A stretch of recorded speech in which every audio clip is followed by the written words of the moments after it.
So, we're about to break down a single diplomatic visit that might have just quietly rewired the entire US-Saudi relationship, and in the process, it could have shifted the whole balance of power across the Middle East.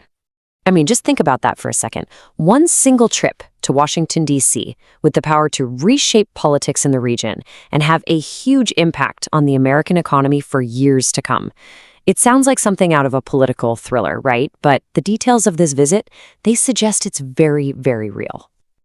And, this really gets to the bigger question. Has Saudi Arabia's Crown Prince Mohammed bin Salman, or MBS as he's often called, has he just become one of the most critical partners America has anywhere in the world? The energy coming out of this visit, it really suggests the answer could be a resounding yes. Right from the moment he landed, it was obvious this was something different.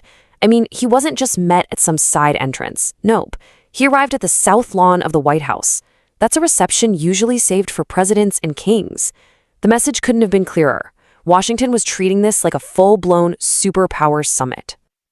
A huge piece of this puzzle was the personal dynamic. The American administration saw MBS as a guy who thinks big and, more importantly, acts fast. There is this transactional chemistry.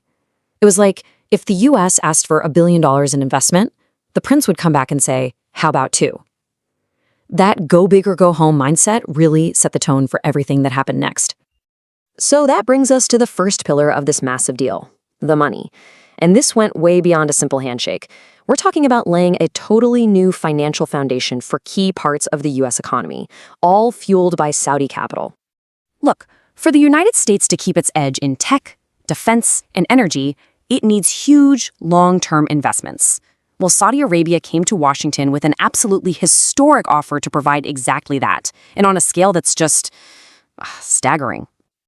Okay, so let's get a baseline. During the visit, MBS announced that Saudi investments in the U.S. had already topped $600 billion. That's an incredible amount of money that's already woven into the American system.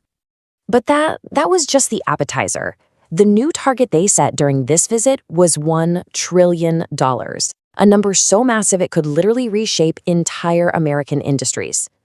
So where's all this cash going? Well, it's not random. We're talking about sectors that Washington sees as absolutely critical to national security. Things like advanced manufacturing, AI, semiconductors, clean energy, and American infrastructure. These are investments that directly power U.S. factories and create American jobs. Now, this huge economic partnership was really designed to build trust for the trickiest part of the whole deal, a high-stakes game of diplomatic chess involving advanced weapons, security guarantees, and the historic chance for peace between Saudi Arabia and Israel. And right at the heart of these diplomatic talks was one specific piece of military tech, the F-35 fighter jet. Saudi Arabia really wants it. But selling America's best stealth fighter in that region is incredibly tricky, mostly because of Israel's security concerns. Israeli officials were incredibly blunt here. They basically told the administration, look, we won't stand in the way of an F-35 sale, but there's one condition. It has to come with a full formal peace treaty and normalization of relations with Saudi Arabia. No wiggle room. And this is where the real breakthrough happened, right there in the Oval Office. Before this meeting, the whole idea of normalization was just theoretical, an abstract concept. But during these talks, for the very first time, it became something possible, with a real, though still conditional, path forward. But Saudi Arabia was also clear that this historic step wasn't going to come for free. They had their own set of demands: ironclad security guarantees from the U.S., a real internationally backed path to a Palestinian state, and a firm American response to recent escalations in the Gulf. Now, what makes this whole deal so forward-looking is its focus on technology. This wasn't just about fixing today's problems. It was about building a deep partnership in the industries that are going to define the next 100 years. You can really think of this as a perfect two-way street. Saudi Arabia has the ambition and the cash to become a world leader in AI. And the United States? Well, it has the know-how, and it needs a partner to pump billions into its own semiconductor, robotics, and cloud industries to stay ahead of the competition. Energy, of course, was another cornerstone, and we're not just talking about oil. The talks focused on Saudi Arabia's huge investments in renewables and its goal of building a civilian nuclear program. For Washington, the strategic play here was obvious. Make sure that program is built with American tech, which effectively boxes out rivals like Russia or China.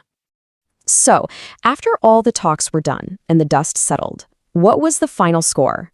This deal was carefully put together to give both sides some major, tangible wins. For the United States, the takeaways were huge. A potential trillion-dollar investment pipeline to supercharge its economy, billions in defense sales, a much deeper partnership in AI and tech, and, crucially, a real, tangible path, even if it's conditional, toward a historic peace deal in the Middle East. And for Saudi Arabia, the wins were just as significant.